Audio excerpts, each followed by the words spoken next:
Assalamualaikum warahmatullahi wabarakatuh. Perkenalkan, kami dari kelompok 5 yang beranggotakan Fitria Nuraisyah, Gina Auliasari, Merlia Putri Khairunisa, Nauratun Nisrina, dan Rifqa Aziza. Di sini kami ingin menjelaskan teknik konseling 1-20. Bagian A yaitu SFBC atau Solution Focused Brief Counseling. Salah satu pendekatan konseling yang dipengaruhi oleh pemikiran modern ialah pendekatan Solution Focused Brief Therapy atau SFBT. Ada yang menyebutnya dengan terapi berfokus solusi. Selain itu, SFBT juga disebut Solution Focused Brief Counseling atau SFBC, yang dalam bahasa Indonesia disebut konseling singkat berfokus pada solusi.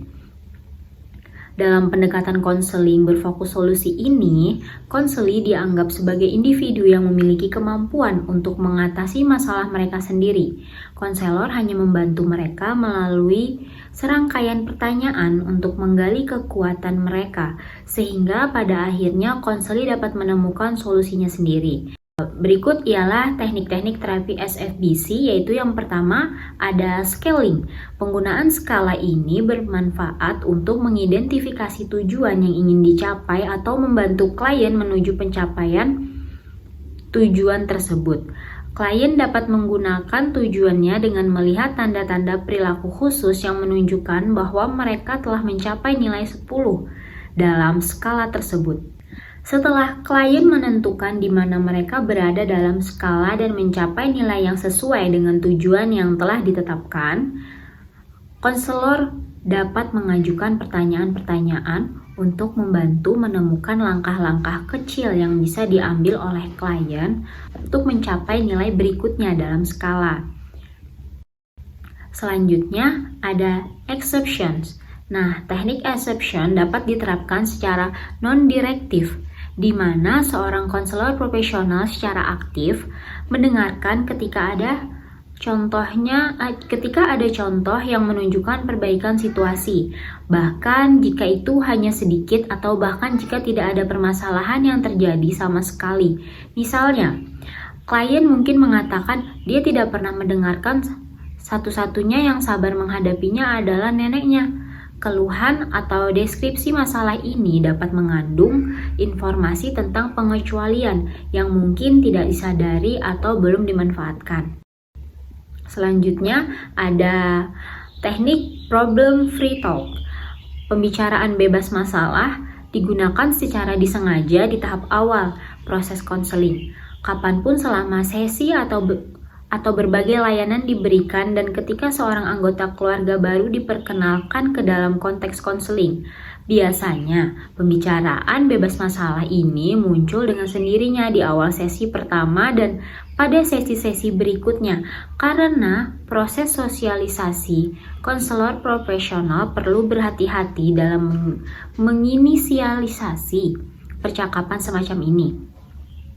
Entah itu pada awal sesi sebelum membahas masalah klien atau menunggu beberapa waktu sampai klien memiliki kesempatan untuk membahas masalah mereka secara menyeluruh. Jika tidak mengalihkan perhatian ke percakapan yang tidak berhubungan dengan masalah, bisa terlihat tidak sensitif, kurang menghormati, mengganggu atau bahkan menggurui.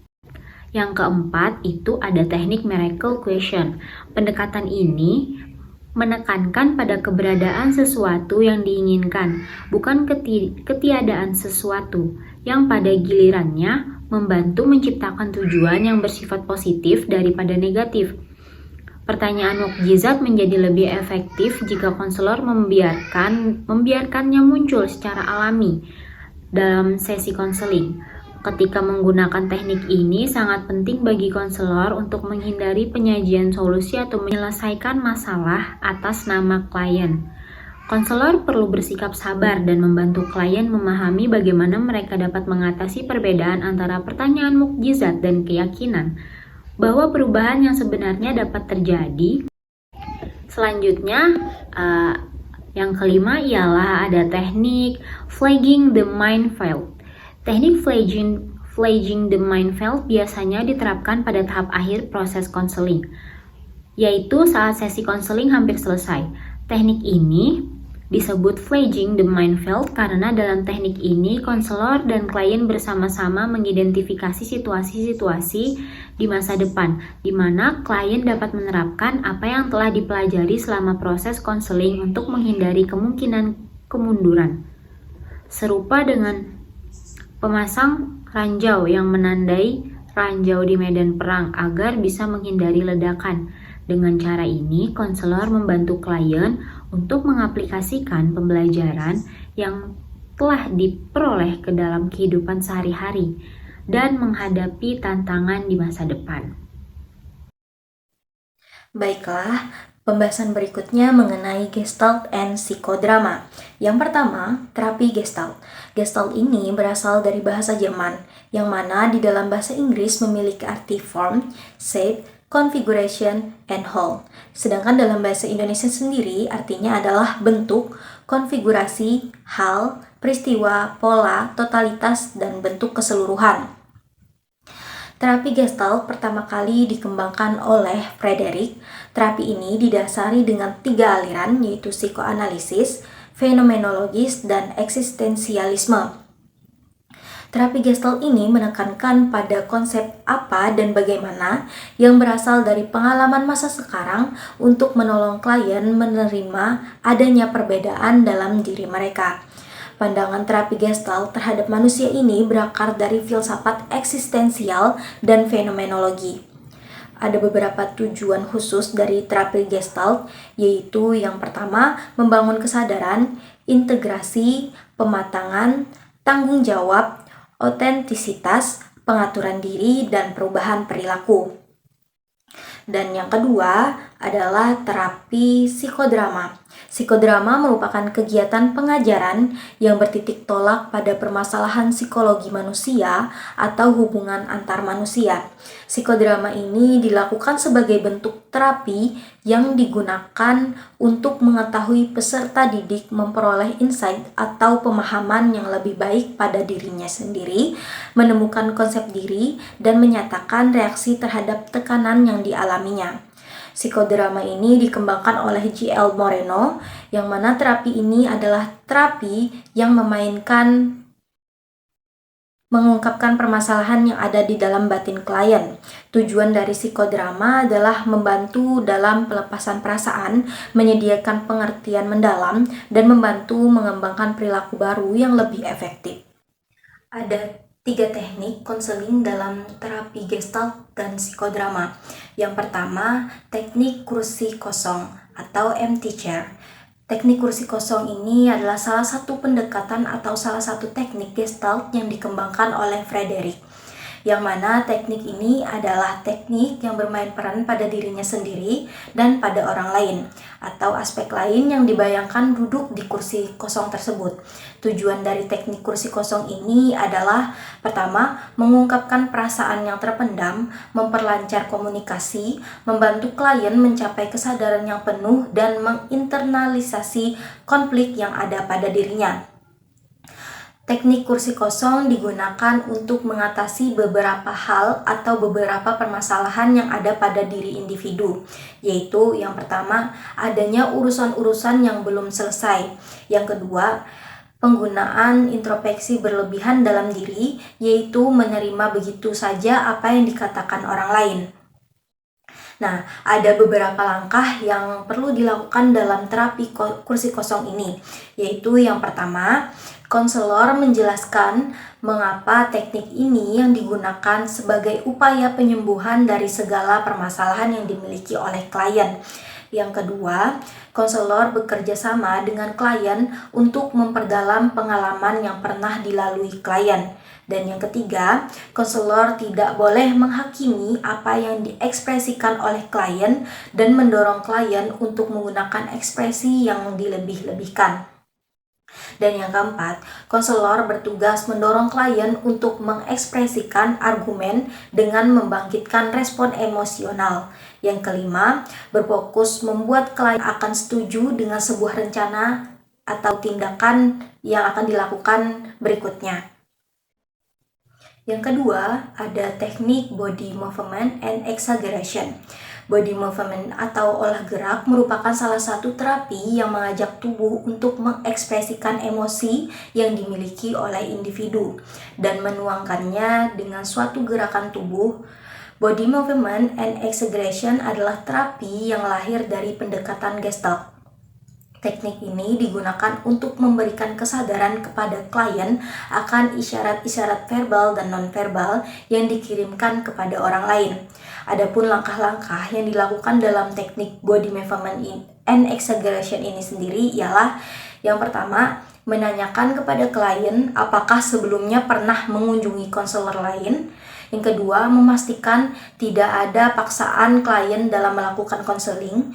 Yang ketiga, menanyakan pada klien permasalahan yang sedang dikonsultasikannya. Yang keempat, berbincang dan mengulik permasalahan yang ada pada klien.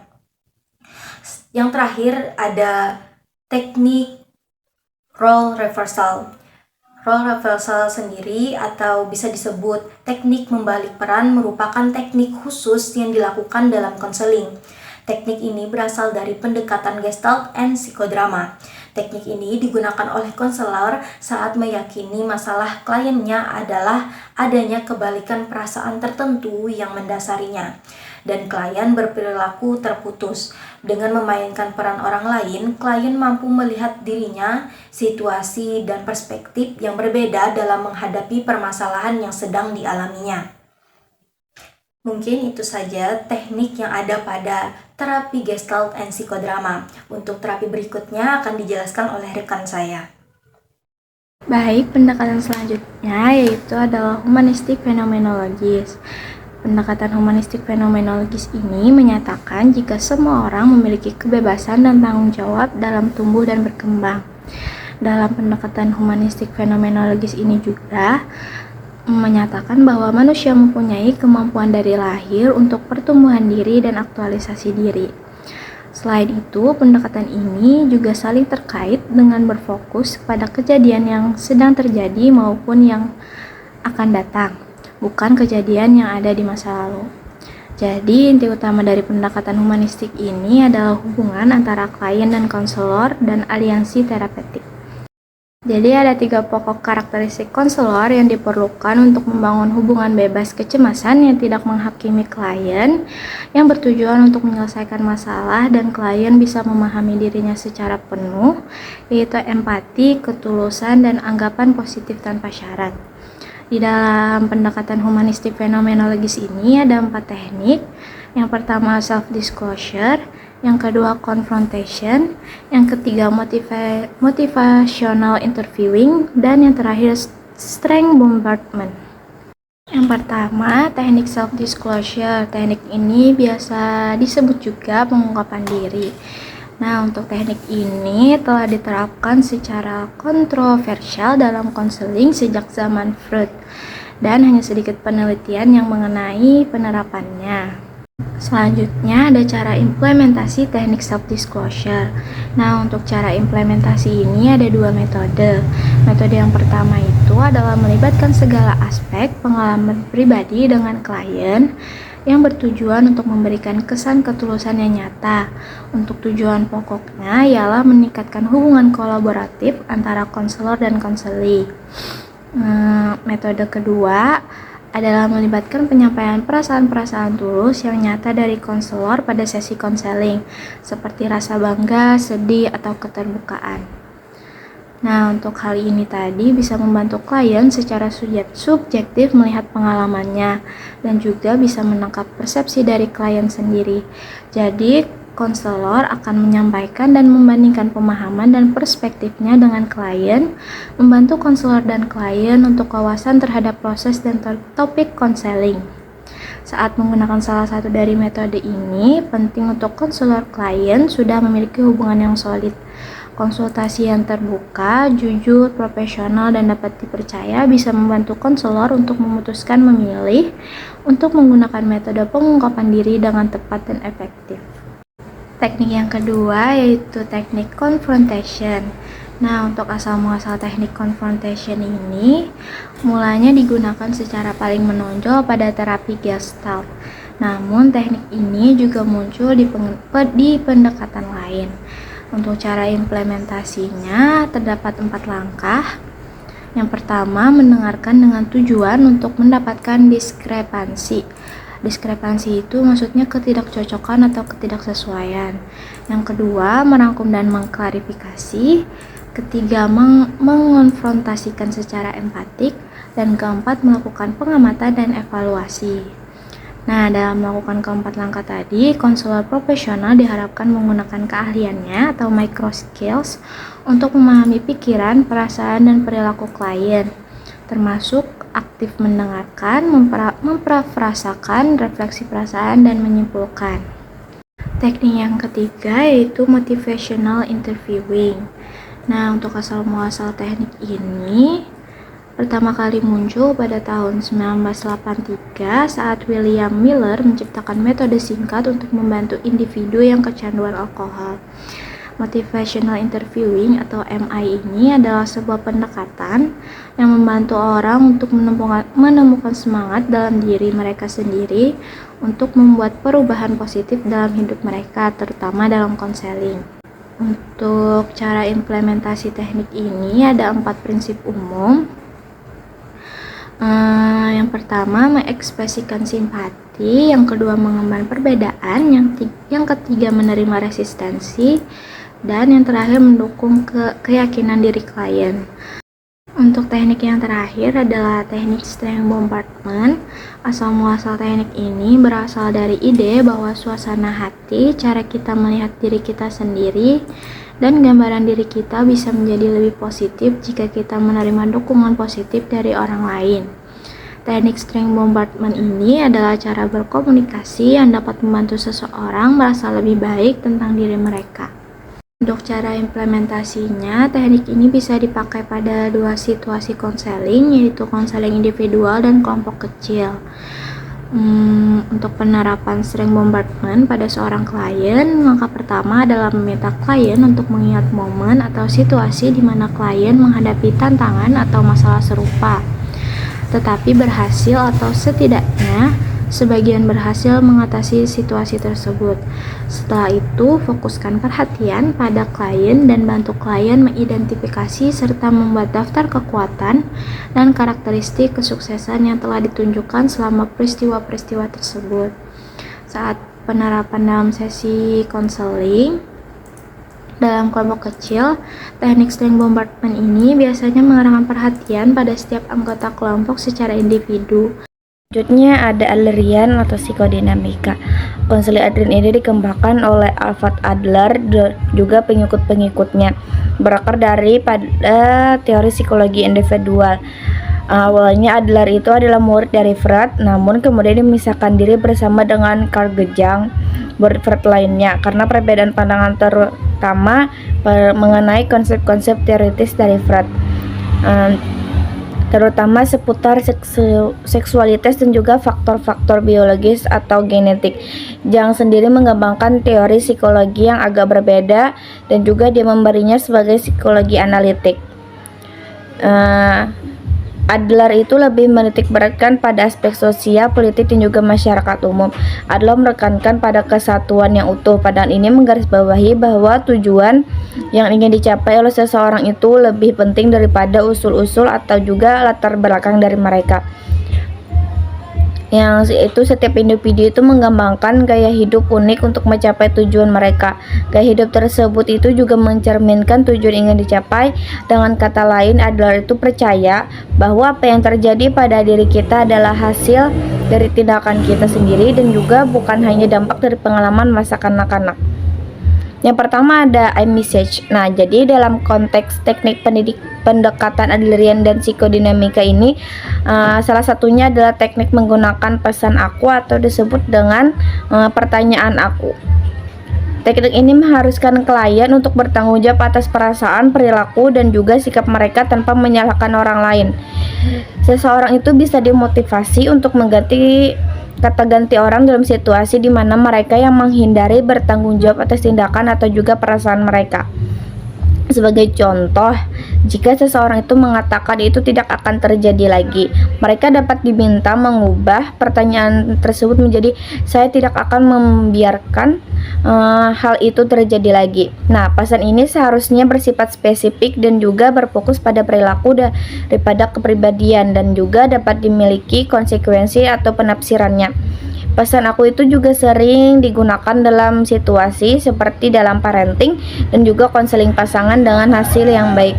Teknik ini juga digunakan dalam latihan asertivitas untuk membantu individu yang terlalu agresif atau pasif.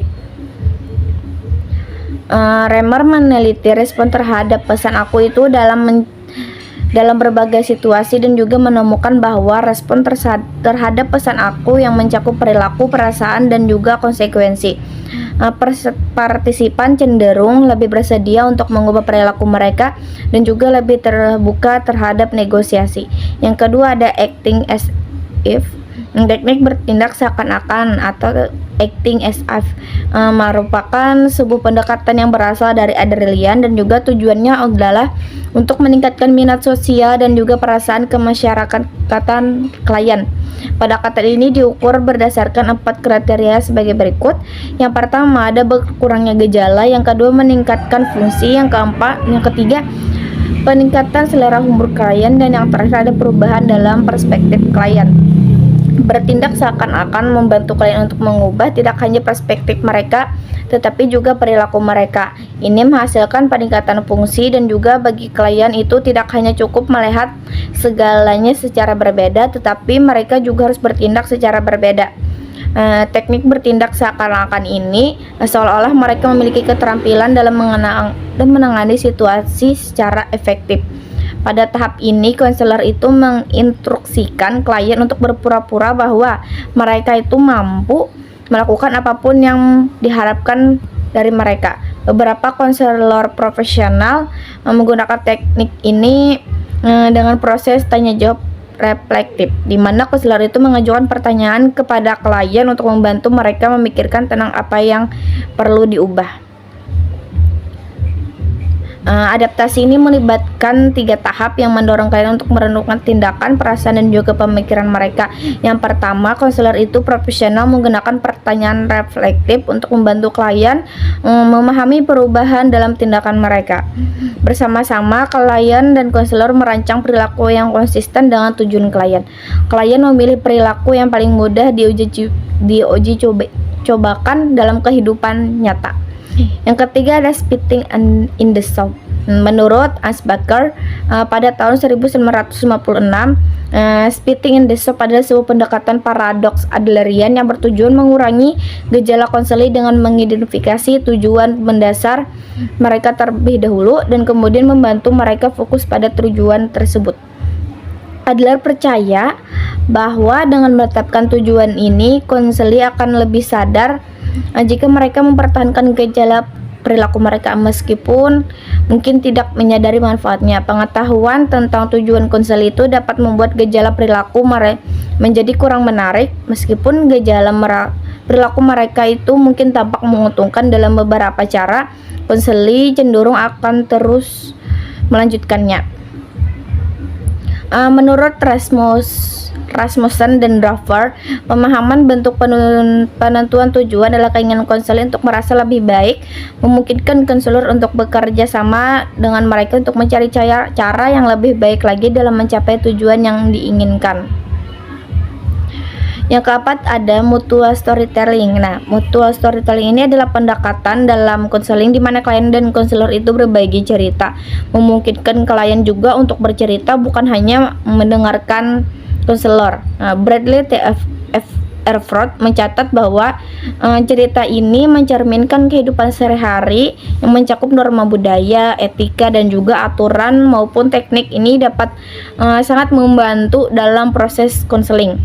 Richard Jedner, seorang terapis psikodinamik, menggambarkan pendekatan ini dengan keyakinan bahwa metafora dalam cerita tentang merangsang pemahaman tanpa harus membawa masalah ke tingkat kesadaran klien, memungkinkan mereka untuk membahas perilaku dan juga mengambil pelajaran dari cerita tersebut. Terus yang kelima ada paradoxical intention. Ini dikenal dengan Paradoxial intervention adalah salah satu teknik pendekatan logoterapi Viktor Frankl. Teknik ini melibatkan melihat diri dari perspektif orang lain menggunakan humor ataupun absurditas. Dalam beberapa dekade terakhir, perkembangan konsep dan juga praktek paradoxial intention ini telah berkembang pesat. Meskipun teknik ini tergolong unconventional, beberapa program konseling telah mengintegrasikan sebagai metode utama untuk mencapai perubahan terapeutik pada konseli. Dalam teknik ini, konselor itu memungkinkan konseli untuk tetap mempertahankan masalahnya, bahkan bisa memperbesar masalah tersebut. Nah, Freeman mengidentifikasi 5 pertimbangan sebelum menerapkan tindakan paradoks ini, yaitu yang pertama, hanya bisa dilakukan oleh para konseli yang resisten. Terus yang kedua, ada tidak digunakan untuk menggali masalah konseli. Yang ketiga, setelah mencoba teknik lain yang tidak berhasil, terus diperlukan persetujuan konseli dan juga harus tetap sesuai dengan norma sosial. Selanjutnya ada pun mindfulness. Mindfulness merupakan sebuah kemampuan atau keterampilan yang bisa digunakan agar tetap fokus dan memiliki kesadaran terhadap sebuah pengalaman. Mindfulness bertujuan untuk memelihara perhatian serta kesadaran sehingga dapat mencapai vipassana, yakni kondisi pikiran yang natural dan sederhana.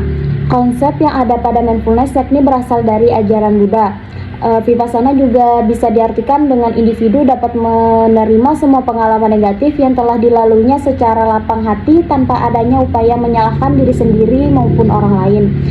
Konsep dasar mindfulness yakni seperti selalu berusaha sadar dan memberikan perhatian terhadap apa yang dilakukan sehingga dapat mengarahkan perhatiannya pada proses penjernihan pikiran dan juga pembebasan diri. Selanjutnya ada pun tekniknya, yakni yang pertama ada guided imagery.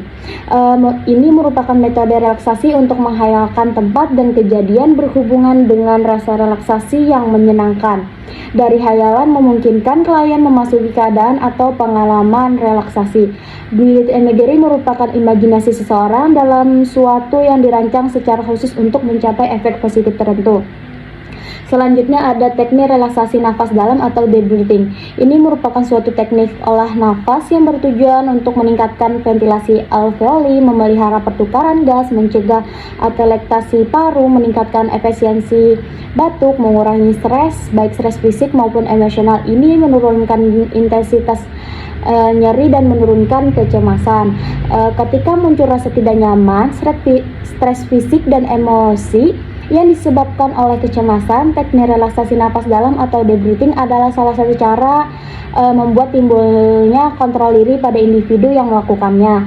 Selanjutnya ada progressive muscle relaxation.